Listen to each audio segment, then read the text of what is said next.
Hello, this is the Bible in Fewer Words.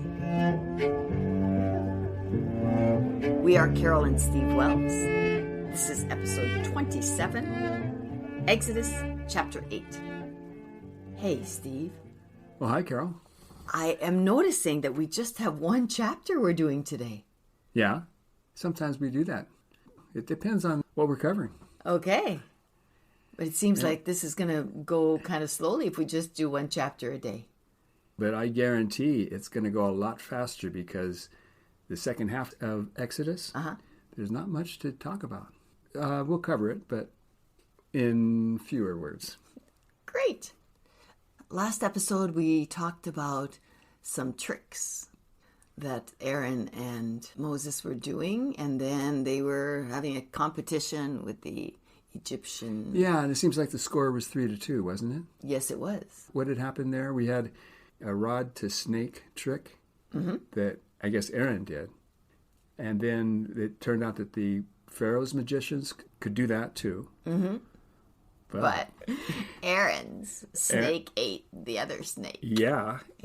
So that made it 2-1. Yes. And then they had one more thing, and this was actually the first of the famous 10 plagues of Egypt.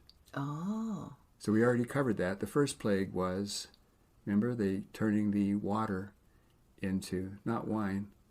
Into blood. Into blood. Yeah, okay, so that was like their first trick that they did, but in fact the first plague. It's also the first plague, and it was kind of a nasty plague because all the fish died and there was nothing for the people to drink.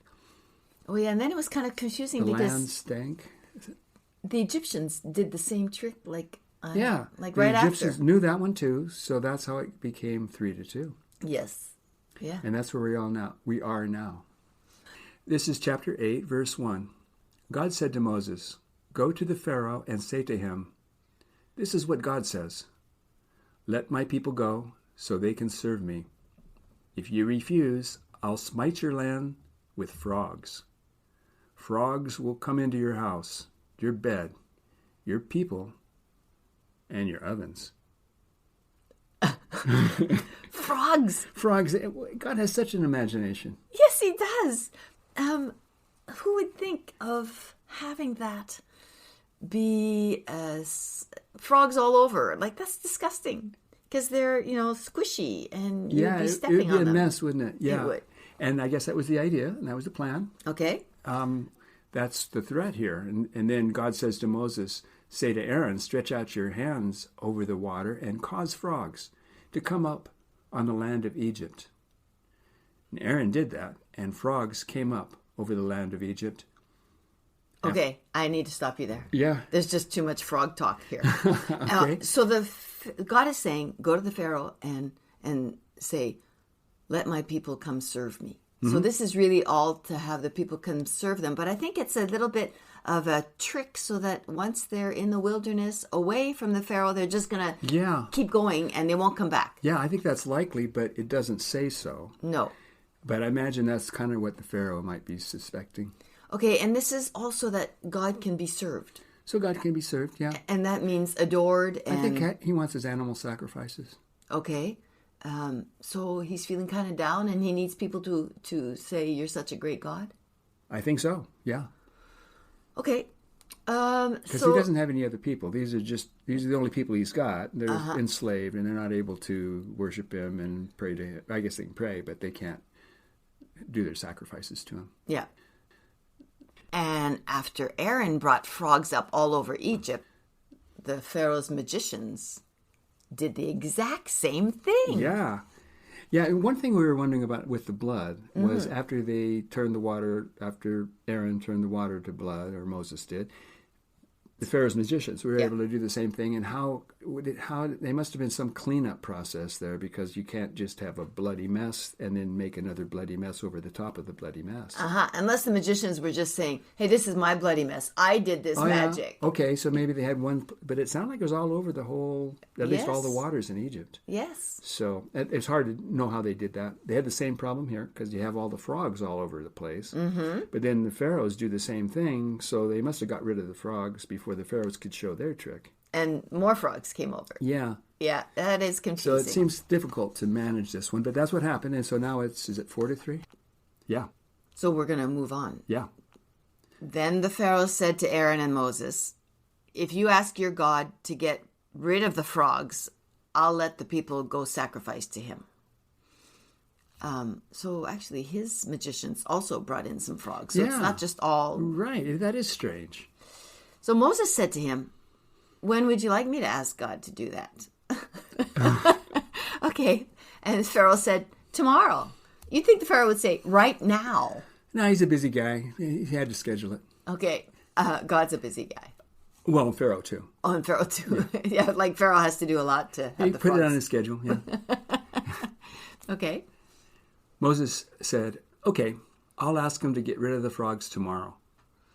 So the next day, Moses cried out to God about the frogs, and God killed all the frogs in the houses, farms, and among the people, keeping them alive only in the river. After God killed the frogs, their bodies were gathered together into piles, and the land stank. Well, I can imagine the land Yeah, you think so? stunk. That sounds awful. But the Pharaoh hardened his heart, just like God said he would. Wait a minute. The Pharaoh says, all right, I've had enough of this frog stuff. Ask your God to get rid of them. Mm-hmm. He makes a little appointment, says, okay, we'll do that tomorrow. And he got rid of him? The Pharaoh hardened his own heart? Or I think God? so. In this account, there's more than a dozen times that Pharaoh's heart is hardened. By himself? Only a few times by himself. Most of the time it's by God. But at this time, apparently, it was by himself. And could you tell me again why God, who wants his people to be let go, would say, I want the Pharaoh to let my people go? And then he would say, but now I don't want the Pharaoh to let the people go. I want to harden his heart. And he does that. And then the Pharaoh says, I'll let your people go. And now, oh, no, change my mind. I don't want to let your people go. Yeah. So you want me to make sense out of this story? Yes. If you can. I can't. But the only thing I can say is that I think that God has to keep Pharaoh's heart hardened, whether Pharaoh does it himself. If he doesn't, he's going to do it for him because he wants to show off all of his signs and wonders and fancy plagues and all of this. That's what he's calling signs and wonders? These plagues that he's throwing on people? For sure, yeah. Okay. I don't get it, but... Well, they're going to continue, so maybe we'll figure it out later. Okay, so that was the second one, frogs. So first blood, then water frogs. to blood, then frogs. Okay. Now we got the third one coming up. Okay. God said to Moses, tell Aaron to smite the dust with his rod to create lice everywhere in Egypt. Lice. Lice, yeah. There's actually 5,000 species of lice.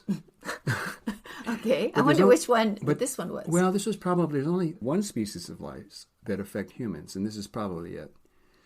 Pediculus humanus is the species. And there's two kinds. There's body lice and there's head lice. Okay. We don't know which kind, but it was probably the human lice was what was done here. The head one or the body one? I don't know. One of the two or both. Okay. So Aaron smote the dust with his rod, and this is the same rod that turned into a I think snake. so, yeah. Mm-hmm. And the dust became lice in man and beast throughout Egypt. Ugh. Pharaoh's magicians tried, but couldn't create lice with their enchantments. Okay, why would they try to create more lice?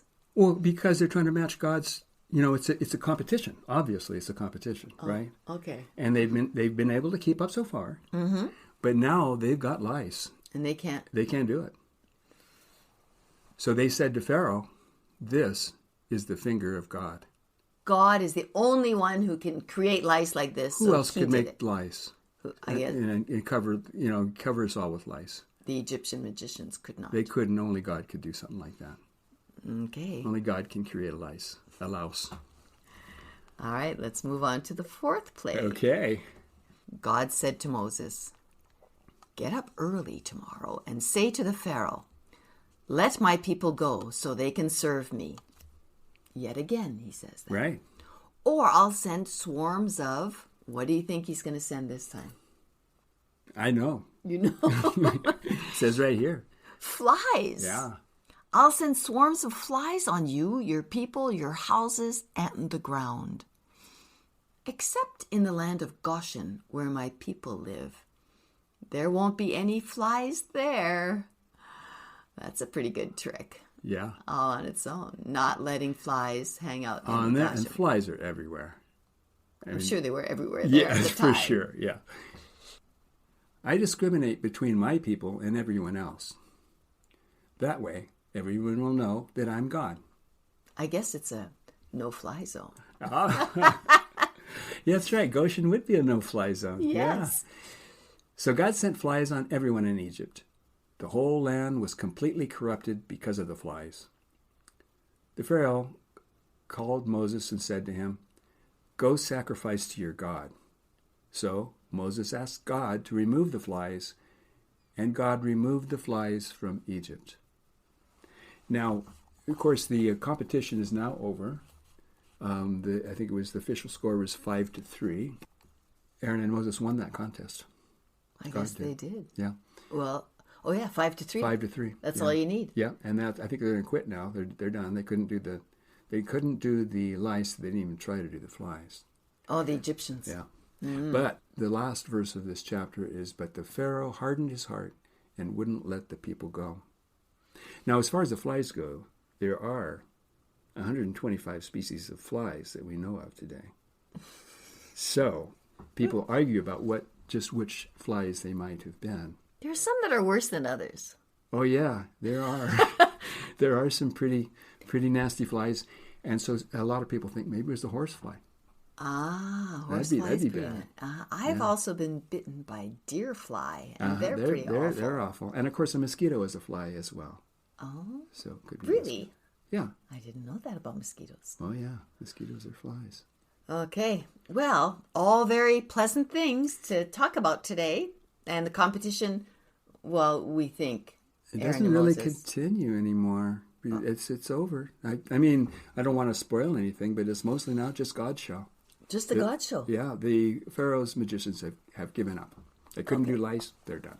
Okay, but there are more plagues. There are more plagues, and we'll cover them in the next episode.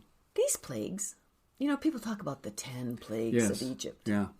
And which one are we on now?